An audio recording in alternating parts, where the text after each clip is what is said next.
Yesterday అంట ఒక big star Allu Arjun గారి మీద జరిగిన అరెస్ట్ వారెంట్ అనేది చాలా చర్చనీయాంశం అయిపోయింది. మొత్తం ఆల్ ఓవర్ ఇండియాలో ప్రతి మీడియా వెళ్ళి కవర్ చేశారు. అసలు పూర్తిగా అరెస్ట్ అయిన 6 hours లో ఏం జరిగింది, దాని తర్వాత ఏం జరిగింది, అసలు ఈ పరిణామాలకు కారణం పొలిటికల్ బ్యాక్గ్రౌండా లేకపోతే సినిమా హైప్ అవడానికి కారణమా, ఈ వీడియోలో తెలుసుకుందాం.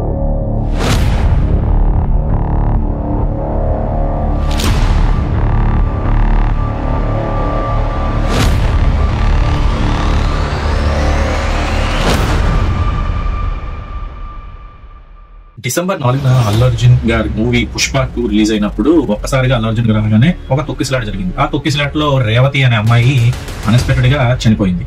సో వాళ్ళ అబ్బాయి అయితే హాస్పిటల్లో ట్రీట్మెంట్ తీసుకొని ఒక గెట్ బ్యాక్ అయ్యారు. సో వాళ్ళ హస్బెండ్ ఇతని మీద కేసు అయితే వేశారు. బన్నీ గారి మీద అయితే 105, 118 అనే సెక్షన్స్ మీద ఛార్జ్ షీట్ అయితే ఫైల్ అయింది. ఇది కానీ ప్రూవ్ అయితే మాత్రం అతను 10 ఏళ్ళు జైలు శిక్ష అనేది డెఫినెట్ గా ఉంటుందని పోలీస్ వర్గాలు అయితే చెప్తున్నాయి. డిసెంబర్ 11న అల్లు అర్జున్ గారిని అరెస్ట్ చేశారు. ఇప్పుడు మధ్యాహ్నం 12 గంటలకి. ఈ 12 గంటలకి అరెస్ట్ చేసిన తర్వాత అల్లు అర్జున్ గారు ఒక మాట అయితే అన్నారు, మీరు బెడ్రూమ్ లోకి వచ్చి మరీ అరెస్ట్ చేయాల్సిన అవసరం లేదు అన్న విషయం. అంటే పోలీసు వాళ్ళు దీన్ని, ఈ కేసు అనేది చాలా చిన్నది మన ఇండియాలో అయితే, ఎందుకంటే చాలా ఇష్యూస్ జరిగాయి. బట్ ఈ కేసుని అంత డెప్త్ గా తీసుకోవడం అనేది ఎవరికి అర్థం అవ్వలేదు. ఏదైతే 12 గంటలకు అయితే వచ్చారో పోలీసులు, 12:20కి అల్లు అర్జున్ గారిని అరెస్ట్ చేసిన తర్వాత మధ్యాహ్నం నుండి ఒక ప్రొసీజర్ పూర్తి చేసుకొని నాంపల్లి కోర్టుకి 5 గంటలకి రిమాండ్ పంపించమని చెప్పారు. డిస్కషన్ ఏంటంటే, ఇంత జరుగుతున్నప్పుడు కేటీఆర్ గారు దీన్ని ఖండించారు, జగన్ గారు కూడా ఖండించారు దీన్ని. అండ్ ఈ దృశ్యం చూసినప్పుడు ఎవరైతే కేసు పెట్టారో వాళ్ళ హస్బెండ్ కూడా ఎంత జరుగుతుంది నేను అనుకోలేదు, కేసు అయితే నేను వాపస్ తీసుకోవడం రెడీగా ఉన్నారని కూడా అన్నారు. కోర్టులో వాదనలు అయితే జరిగాయి. జరిగినప్పుడు నిరంజన్ గారు తీసిన కేసు రిఫరెన్స్ ఏంటంటే, బిఫోర్ గా షారుఖ్ ఖాన్ గారి విషయంలో కూడా ఇదే జరిగింది. అప్పుడు కోర్ట్స్ ఏవి కూడా వాళ్ళని రిమాండ్ జైలు అని పెట్టలేదు, జస్ట్ బెయిల్ అయితే ఇచ్చారు అని చెప్పారు. అయితే ఇక్కడ నిరంజన్ గారి వాదన ఏంటంటే, మేము ఆల్రెడీ 2వ తారీఖుని లెటర్ అయితే ప్రొడ్యూస్ చేసాం. సో 4వ తారీఖు బన్నీ గారు అండ్ వాళ్ళ క్యాస్ట్ మొత్తం అంతా కూడా సంజయ్ థియేటర్కి వస్తుందని పోలీస్ డిపార్ట్మెంట్ గారు చెప్పారు. కానీ పోలీసులు ఏమంటున్నారంటే, అసలు మాకు ఎటువంటి ఇన్ఫర్మేషన్ లేదు అండ్ సంజయ్ థియేటర్ ఏదైతే ఉన్నారో వాళ్ళకి కూడా ఎటువంటి ఇన్ఫర్మేషన్ లేదు అని కోర్టులో కూడా ఈ వాదనలు అయితే జరిగాయి. ఈ వాదనలు విన్న హైకోర్టు 5:40 కరెక్ట్ గా మధ్యంతరం బెయిల్ అయితే మంజూరు చేసింది అల్లు అర్జున్ గారు. ఇప్పుడిప్పుడే ఎదుగుతున్నారు. Actually budget movie sudden money అక్కడ ఉన్న టీఎస్ గవర్నమెంట్ రేవంత్ రెడ్డి గారు అరెస్ట్ వారెంట్ అయితే ఇచ్చారు. అయితే అరెస్ట్ వారెంట్ ఇచ్చినప్పుడు యాక్చువల్లీ ఎగ్జాక్ట్ గా ఫ్రైడే అన్నకి ఇచ్చారు, ఎందుకంటే సాటర్డే సండే కోర్ట్స్ హాలిడే అనమాట.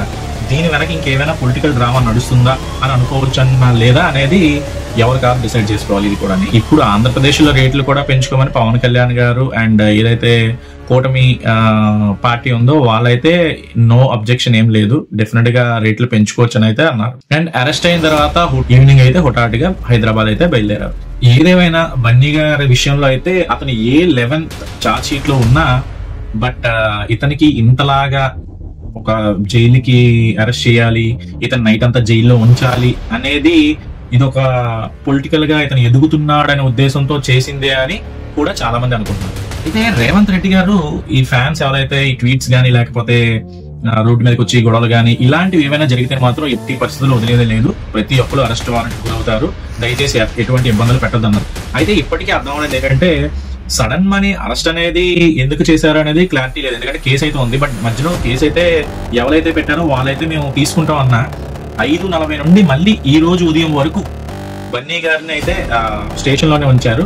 ఇది ఎలా తోకెళ్తుందంటే, కేసు అయితే ఒక మిడిల్ క్లాస్ మ్యాన్ పెట్టారు, బట్ ఇదేంటంటే ఇతను హైప్ వల్ల ఎదుగుతున్నాడు అని వ్యూలో ఒక పొలిటికల్ డ్రామా అయితే వెనక నడిచిందని అందరూ అనుకుంటున్నారు. కానీ జనాలందరూ కూడా ఒక విషయం గుర్తుంచుకోవాలండి, అక్కడ జరిగిన సిచ్యువేషన్ కి ఏ ఒక్క ఇండివిజువల్ మీద బ్లేమ్ అనేది అయితే చేశారు ఇప్పుడైతే, బట్ ఏ ఒక్క ఇండివిజువల్ మీద బ్లేమ్ అయితే చేయకూడదు. అండ్ ఫ్యూచర్ హీరోస్ గానీ హీరోయిన్స్ గానీ ఇలాంటి మూవీస్ ప్రీమియర్ షోస్ అయినప్పుడు దయచేసి వీలైనంత వరకు మీరు రాకపోతేనే మంచిది, ఎందుకంటే ఇలాంటివి ఇష్యూస్ మళ్ళీ జరగకుండా ఉంటాయని అనుకుంటున్నాను. అండ్ థియేటర్స్ యాజమాన్యం కూడా ఆ మూవీ హైప్ బట్టి మీరు పోలీస్ డిపార్ట్మెంట్ కూడా చేసుకుని, లేకపోతే మీ యొక్క ఇంటర్నల్ సెక్యూరిటీతో అక్కడ చాలా జాగ్రత్తలు తీసుకున్నట్టయితే ఇలాంటి ఇష్యూస్ ని కొద్దిగా తగ్గించుకోవచ్చు. అండ్ ఫైనలీ ఫ్యాన్స్, అందరు హీరోస్ కి ఫ్యాన్స్ ఉంటారండి, బట్ ఫ్యాన్స్ ఉంటారు. ఇలాంటి జరిగినప్పుడు ఎవరైనా ఇలాగ అన్ఎక్స్పెక్టెడ్ గా చనిపోయినప్పుడు ఫస్ట్ బాధపడేది మీరు అనుకునేది హీరోస్ అని మీరు అనుకున్నారు, బట్ మీ గురించి బాధపడేది మీ పేరెంట్స్, మీ వైఫ్ అండ్ ఎవరైతే మీ రిలేషన్స్ ఉన్నారో. దయచేసి మూవీస్ గురించి అంతలాగా అట్రాక్ట్ అయిపోయి ఏదో ఫస్ట్ డే చూడాలన్న ఆతృత వద్దు. సో తెలుగు ఫిల్మ్ ఇండస్ట్రీ కాదు, భారతదేశంలో అన్ని ఇండస్ట్రీస్ నుండి మా యొక్క రిక్వెస్ట్ అండి, నిజంగా ఫ్యాన్స్ కోసమే మీరు ప్రీమియర్ షోలో వేద్దాం అనుకున్నట్టయితే మీరు టికెట్స్ హైక్ చేయడం అనేది కొద్దిగా తగ్గిస్తే మంచిది. లేదు ఫ్యాన్స్ కోసం ఇంకా బెస్ట్ గా చేద్దాం అంటే మూవీ ఇచ్చిన 50 days కో లేకపోతే 60 days కో లేకపోతే 100 days కో ఫ్యాన్ కోసం అనేది ఒక థియేటర్ అనేది ఇచ్చి వాళ్ళకి ఫ్రీ షోస్ అయితే ఇస్తే ఫ్యాన్స్ కూడా చాలా హ్యాపీగా ఫీల్ అవుతారు. ఎందుకంటే మీ బర్త్డేస్ చాలా వరకు మూవీస్ అయితే వస్తున్నాయి, బట్ దానికి కూడా టికెట్ రేట్స్ ఉన్నాయి కదా. అలా కాకుండా మీ బర్త్డే రోజు ఫ్యాన్స్ గిఫ్ట్ గా ఇవ్వండి, అంటే ఫ్రీగా షో చూసినట్టు. సో ఇలా అయినట్టయితే ఫ్యాన్స్ కూడా హ్యాపీగా ఫీల్ అవుతారు అండ్ నెక్స్ట్ మూవీస్ చూడడానికి ఇంకా ఎంకరేజ్మెంట్ గా ఉంటుందని నా ఒపీనియన్. అండ్ టోటల్ ఇండియాలో ఇలాంటి ఇష్యూస్ మళ్ళీ జరగకూడదని నేను కోరుకుంటున్నాను. జరగకుండా ఉండాలని ఎవరైతే హీరో స్టార్స్ ఉన్నారో వాళ్ళందరూ కూడా ఆ యొక్క జాగ్రత్తలు తీసుకునే మీరు వెళ్ళాలని నేను కోరుకుంటున్నాను. జై హింద్.